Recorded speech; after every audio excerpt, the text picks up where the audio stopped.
Okay, welcome to the channel. You're with Reverend Dr. J.W. Morrison, theologist. We're going to go on with Samson the narcissist. Oh, yeah.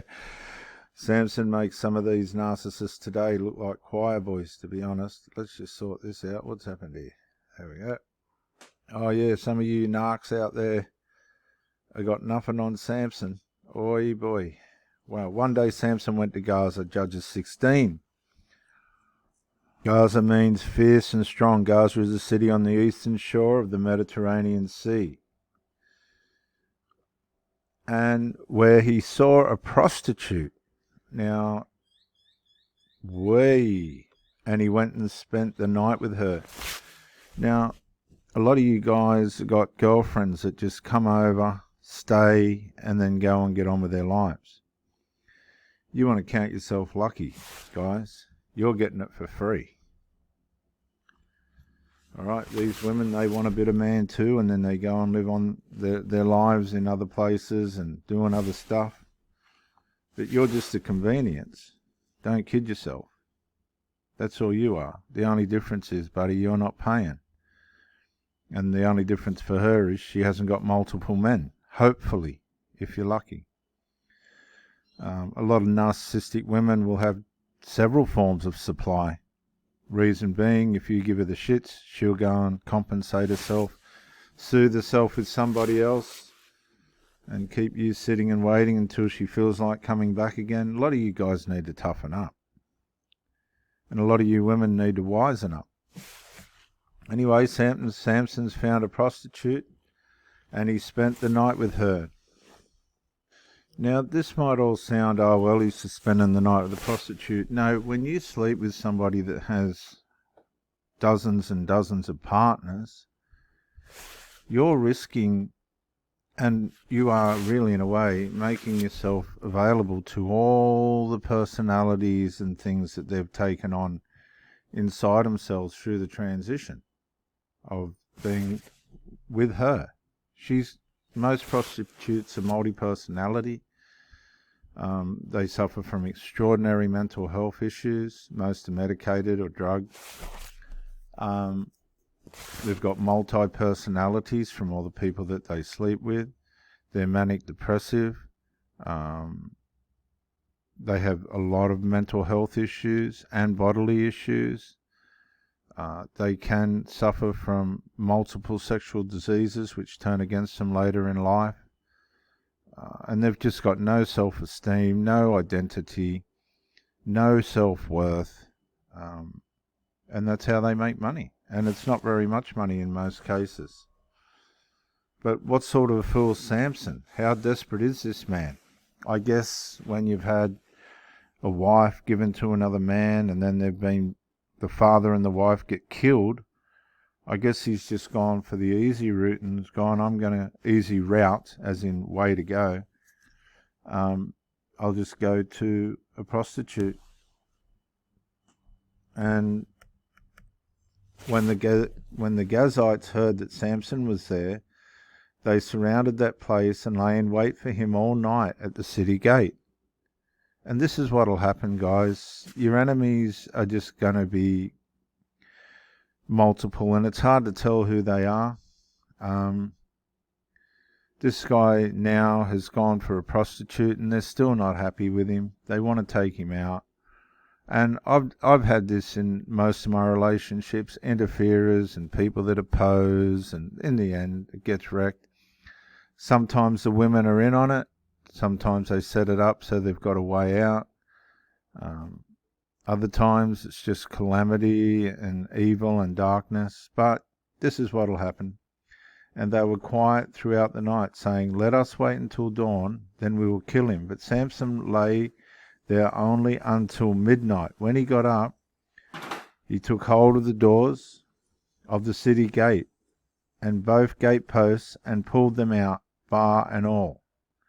Then he put them on his shoulders and took them to the top of the mountain overlooking Hebron. Now, he must have known, somehow or other, he must have heard what they said, because he's done exactly. Hebron means friend. He's done exactly the opposite of where they were staying, what they were where they were waiting. And here comes the big one, Delilah. We've all got a Delilah. Sometime later, Samson fell in love with a woman in the valley of Sorek. Let's look at Sorek.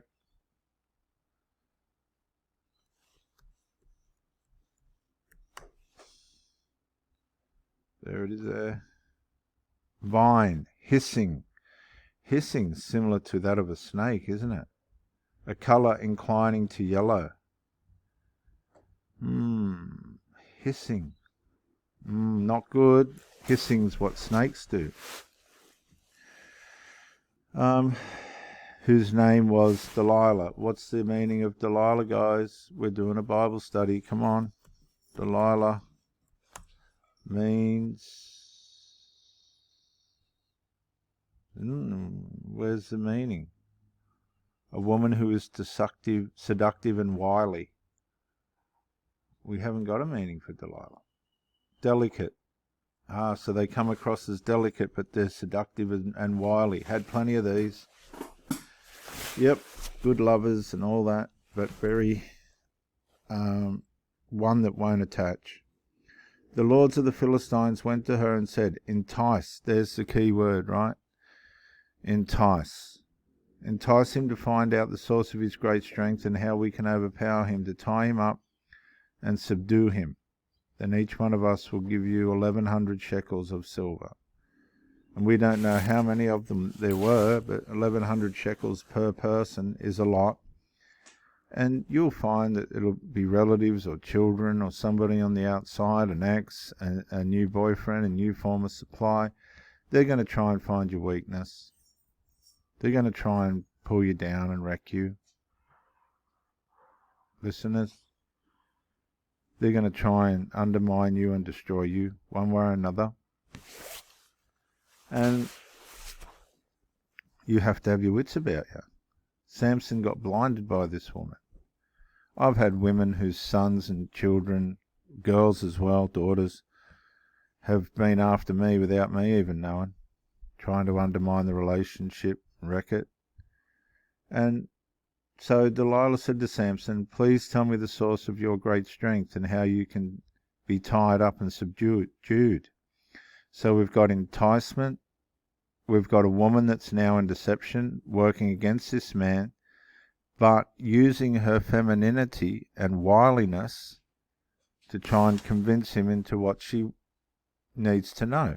And this is where we all need to be careful. When people start to entice us, when they think they've got something special, and we fall for it, you are going to be subdued. You're going to be controlled. You're going to be manipulated. It's very narcissistic, and this is how narcs work. It's a triangulation. Notice how it's a triangulated relationship. There's an outside influence working through the woman to try and destroy the man.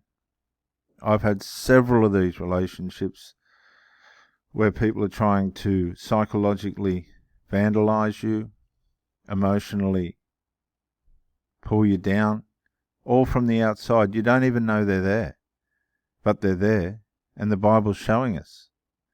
Several of these last catastrophes, relationship catastrophes that we've read, have been triangulation situations.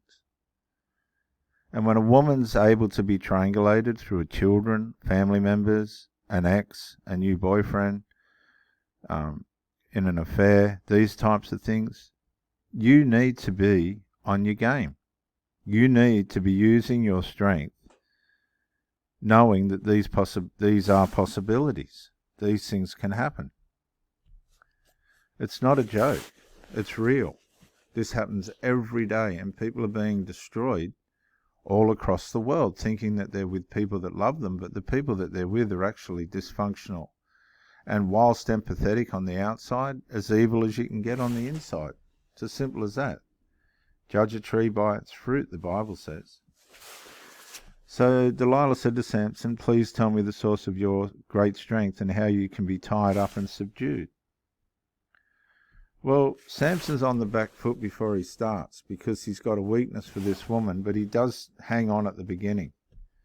And what you'll see, as with Samson's first wife who got burnt to death with her dad, they'll wear away at you.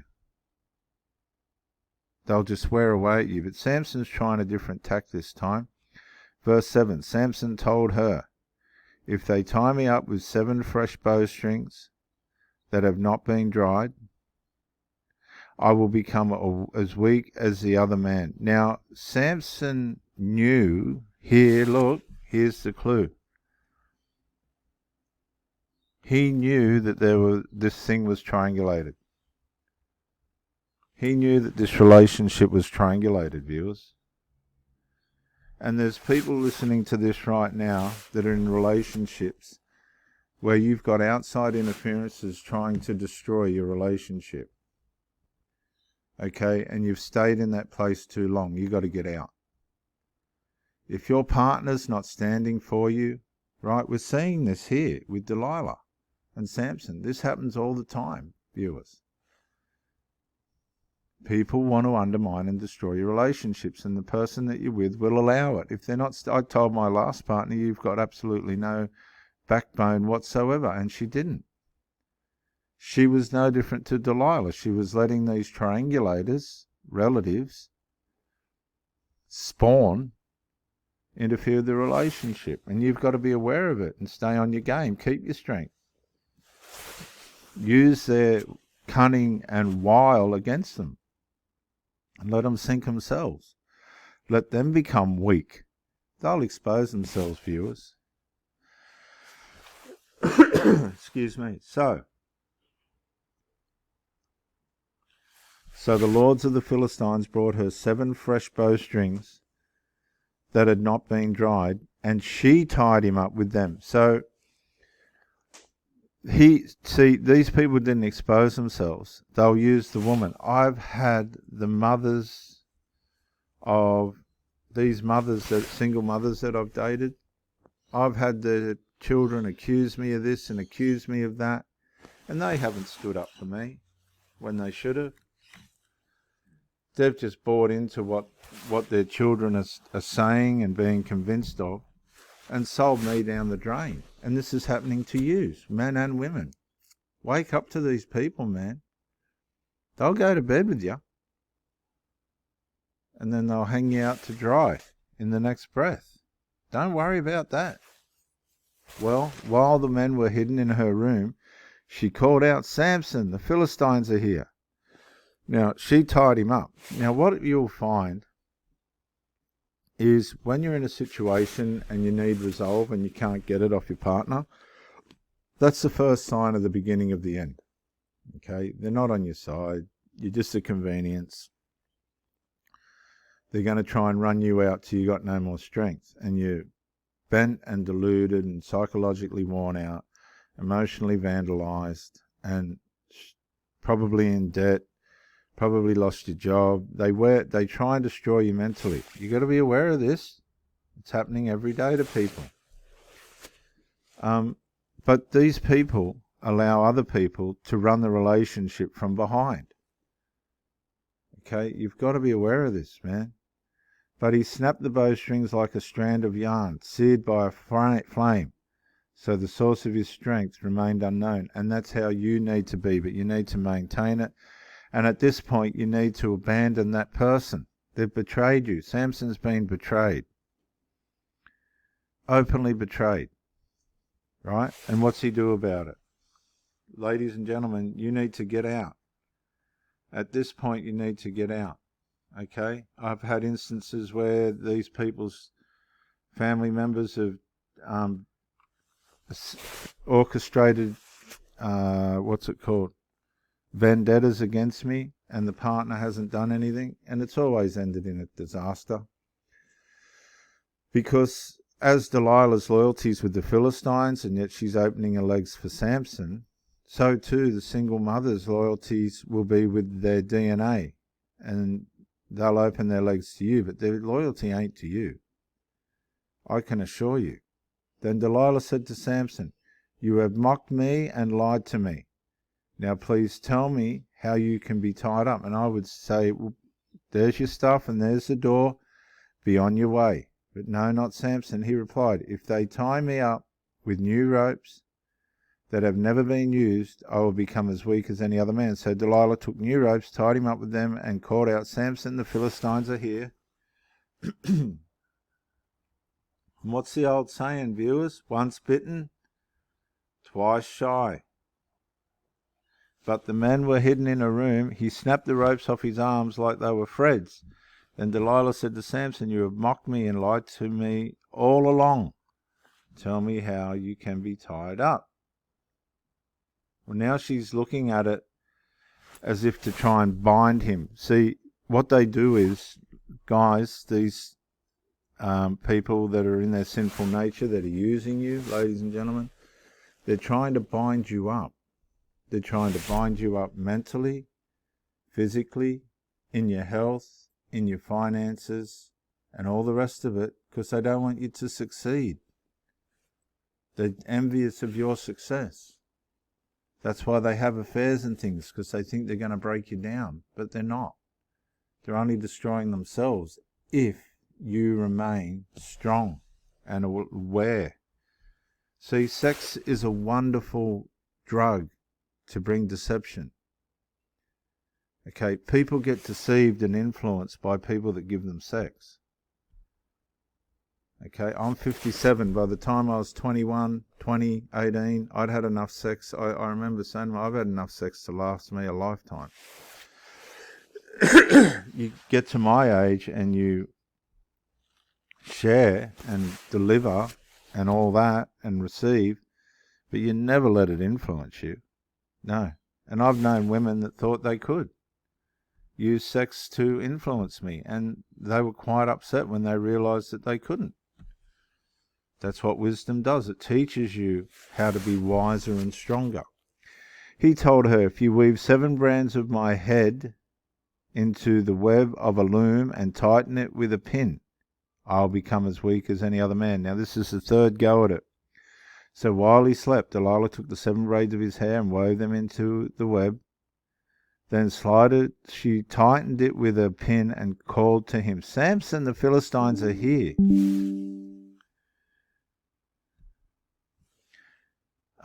But he awoke from his sleep and pulled out the pin with the loom and the web. Now Delilah, that's third time Delilah learns the secret, verse 15. How can you say I love you, she asked, when your heart is not with me? And this is the thing, viewers. When you're in an element of unresolved, listen very carefully. When your partner's not willing to resolve something, don't tell them you love them. Wise up. If somebody's not bringing resolve, that is not a sign of love. That's a sign of somebody that's triangulated, right? If there's something outside the relationship that's in the way of resolve, that's a triangulate. She's triangulated with somebody. In my last instance, 2 instances, it was children, possibly other influences. I don't know. I was just trying to have a relationship. It's all too fucking hard these days. Sorry for the language, but it becomes ridiculous after a while. So I don't tell them I love them. As soon as there's trouble, you can forget about love, because I'm not seeing it from the other side. This is the 3rd time you have mocked me and failed to reveal to me the source of your great strength. And by this time, she should have been long gone. She's nothing but trouble, guys. Too many of you guys are pussy struck. You get a bit of pussy and you think, oh, well, that's it for life. No. Oh, no. Finally, after she had pressed him, here we go, pressed, hounded, harped him daily with her words and pleaded until he was sick to death. That's where the saying comes from. He was sick to death. He'd had enough. By this time, these women in my life are long gone. You try and make me unhappy or cranky, you're gone. Samson told her all that was in his heart. Oh, my God. Oh, God. Oh, my God. Oh, God. Guys, Never give away your strength. This is the whole moral. Never give away your strength. Alpha rule number 1. Do not drink. Number 2. Do not take drugs. Do not take medications. Look after your mind.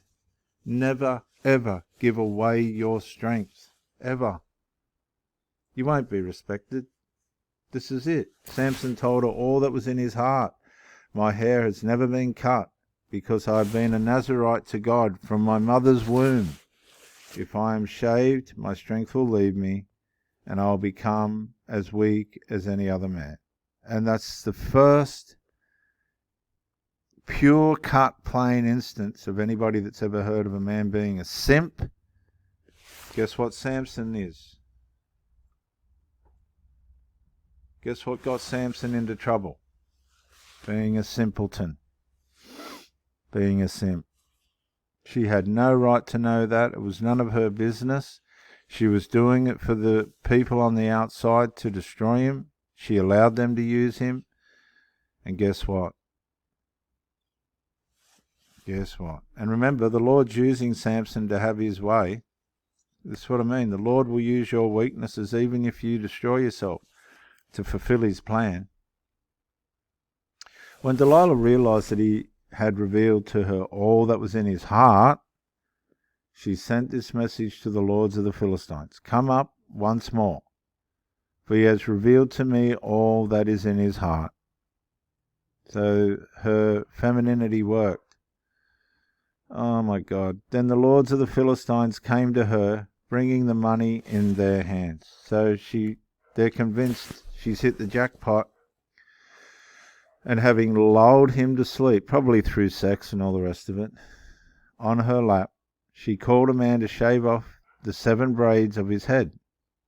In this way she began to subdue him, and his strength left him. Then she called out, Samson, the Philistines are here. When Samson awoke from his sleep, he thought, I will escape as I did before and shake myself free.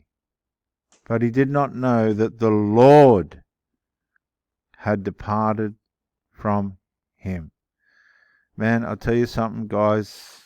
Please listen.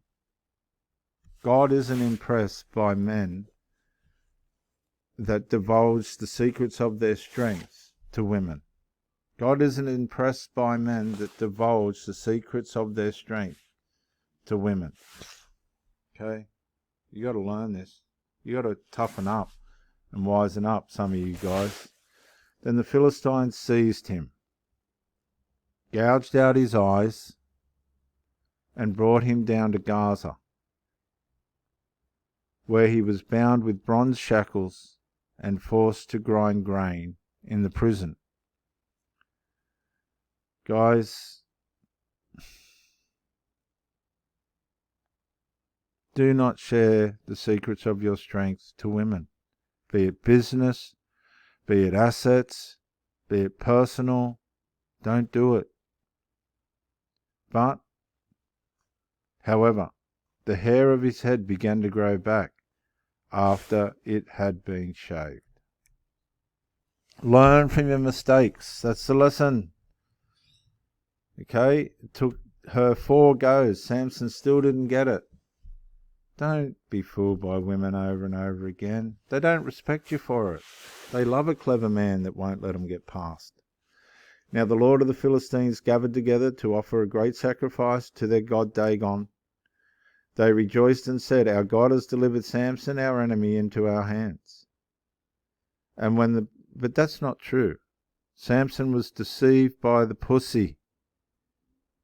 Samson was deceived by the pussy, not by some strange god. You better be careful, boys. You better wisen up.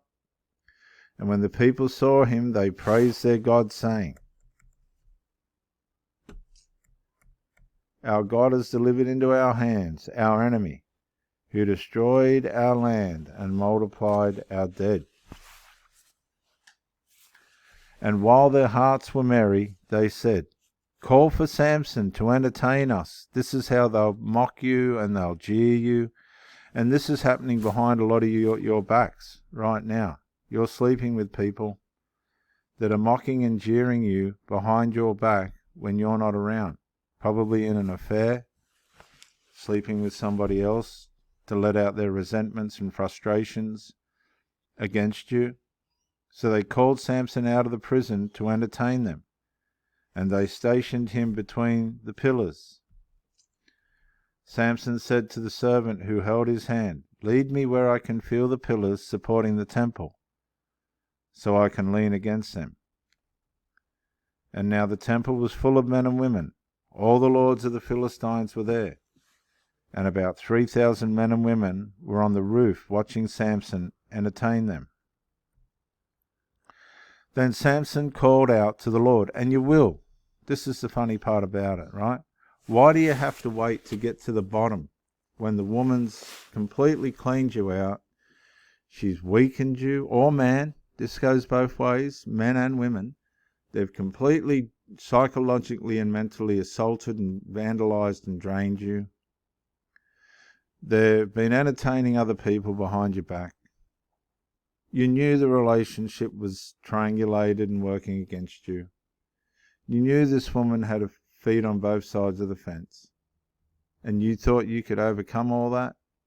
You've ended up blinded, bound, psychologically bound, soul-tied, ruined, right? Mentally broken, possibly without repair. Never, ever tell these people the secrets of your strength. Samson reached out. He said, "O Lord God, please remember me. Strengthen me, O God, just once more, so that with one vengeful blow I may pay back the Philistines for my 2 eyes." But what you've got to realize, guys, listen. Samson was blinded not by the Philistines taking out his eyes. Samson was blinded by female, by his desire for what female could give. Titty and pussy. He allowed that power to come over him. See, the power wasn't in his hair. I don't believe it was. I believe the power was in the pussy, and that power worked against him. See, her femininity, her cunning, wily, wicked femininity, right, was much more powerful than his hair, because he wouldn't have lost his hair, would he? Okay? So you've got to keep yourself performing well if you've got a woman, but also aware. You've got to navigate women with masculinity. And if they don't like it, you're with the wrong woman. And Samson reached out for the 2 central pillars supporting the temple, bracing himself against them with his right hand on one pillar and his left hand on the other. Samson said, "Let me die with the Philistines." He'd come to his end, see? And a lot of you people that are going through really major breakups, horrible betrayal, horrible letdown, and psychological vandalism. You've been triangulated for years, being deceived. The person that you're with's been sleeping with other people behind your back the whole time, emotionally or physically. You've been betrayed, you've been undermined, you've been demoralized, and you've tried to do your best and just wasn't possible. It's what these people do. You come to the place where you go, "I'll do anything to make this stop." Okay? I'll do anything. And some men do they go and kill the woman and themselves. This happened to a famous, I'll see if I can find it, guys. I remember this story from the Playboys, okay, from Playboy. This woman became very, very popular, very, very fast. And yeah, here it is here. Let's have a look at this. We need to look at this because it's really, really important to understand that triangulation can really do some serious damage. This is Deborah Stratton. She became very popular very quick in the Playboy scene. And just let me set myself up here, guys. Dorothy Stratton, excuse me, yeah. And Dorothy Stratton crime scene was grisly and disturbing, underscoring the horrors that the Playboy playmate endured in the last moments of her life. Now, what happened to her was that the man that she was with, the boyfriend, actually got her into all this, but her fame surpassed him. All right, she shot to such great fame that the boyfriend got left behind. But watch what happens. Dorothy Stratton's star was rising. She had just been named the 1980 Playboy Playmate of the Year. She was involved in a love affair with a famous director, Peter Bogdanovich, and her luminous beauty was drawing comparisons to Marilyn Monroe.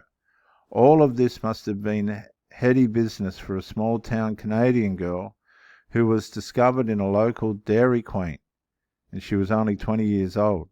However, Dorothy's life was snuffed out by the man who discovered her, Paul Snider, who became her husband.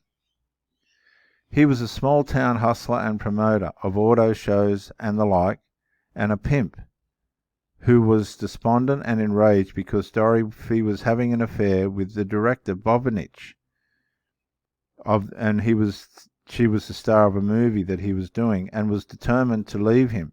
Snubbed by Hugh Hefner, Snider was further enraged that he wasn't allowed to enter the Playboy Mansion without Dorothy at his side, according to an interview Bogdanovich gave to Vulture and court records from a civil lawsuit stemming from the case. Now, I don't know if that's all of this, is it? No, there's a lot more. There she is.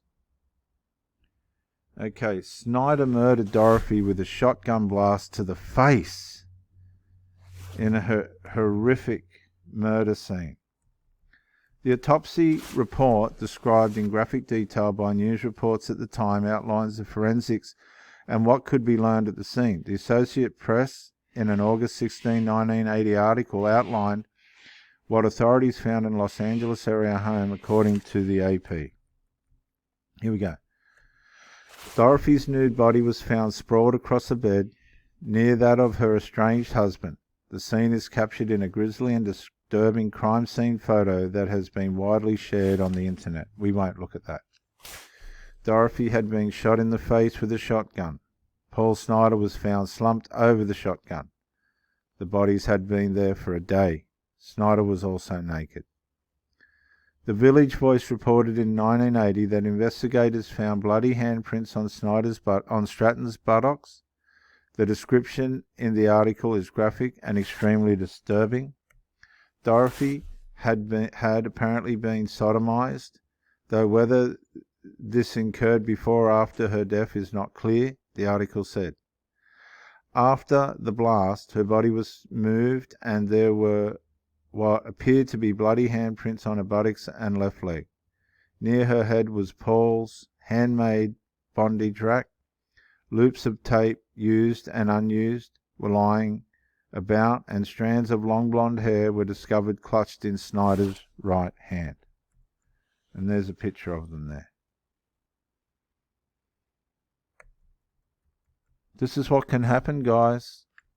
At the time, police Lieutenant Dan Cook told AP that the motive was apparently that he, Snider, was despondent over the breakup of the marriage. Stratton died in a home she had shared with Snider, but she'd returned that fateful day to talk with Snider about the marital problems. See, sometimes you just got to walk away, guys, and not go back. The Detroit Free Press described on November 16, 1980, how Stratton's blonde hair hung naturally, oddly unaffected by the violence to her countenance. Her face was shattered, and her nude body mocking the soft, languid poses of her photographs was in full rigor. Investigators found the 12-gauge shotgun beneath Snyder's body. Stratton died from a shotgun blast to the face, apparently inflicted by her estranged husband, who later killed himself. The bodies were found in the house by friends.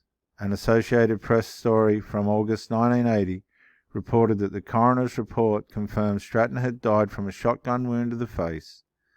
Snyder raped Stratton before murdering her.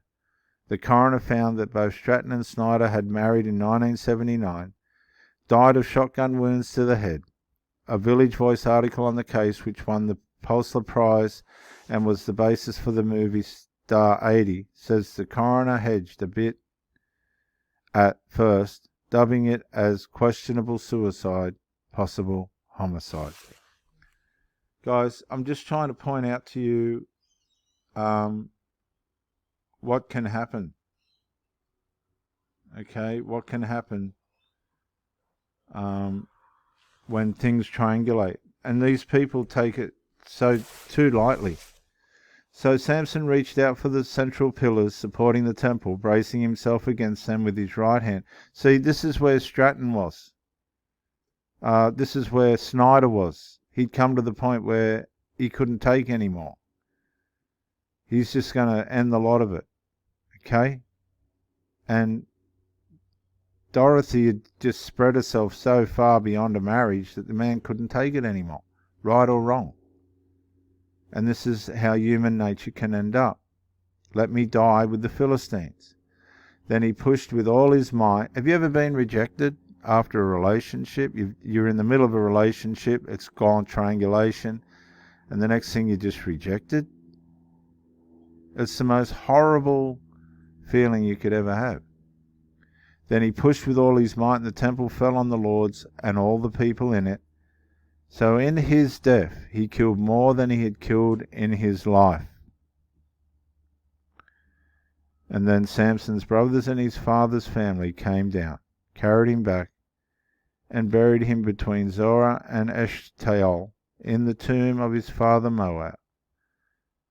And he had judged Israel 20 years.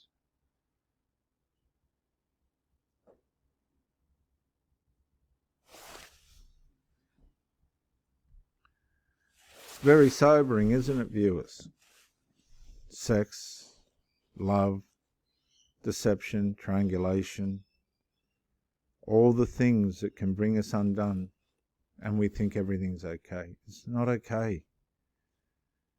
We have to communicate, be transparent, be honest, be loving, resolve the issues as you go. If they can't be resolved, go your separate way. You must never lose the ability to be able to be on your own. You have to be able to be on your own, because people are going to let us down. Drugs, alcohol, external influences, all these things.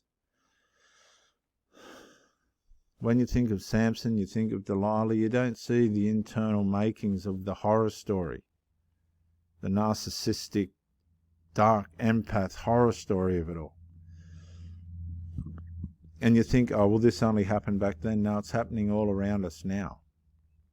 Deception, betrayal, immorality, adultery, drunkenness, sorcery, witchcraft, sadness, unfaithfulness, impatience, cunningness, craftiness. And we sleep with these people. We all have the capability of doing this stuff. But I'm telling you right now, any triangulation in a relationship that you know of that's not resolved, you need to resolve it straight away or walk away, because triangulation always leads to harm. Always, without any doubt, leads to harm. Because a relationship's made of two people. And if there's somebody in that relationship that wants to extend it beyond that, walk away. Just walk away. Don't even argue. Don't get where Samson was and want to die. Want to give it away because somebody had to wreck the right way of doing things. Today, People are caught up with their children, family members are all involved in private matters. They share their intimate information with... You're not worth anything most of the time, guys.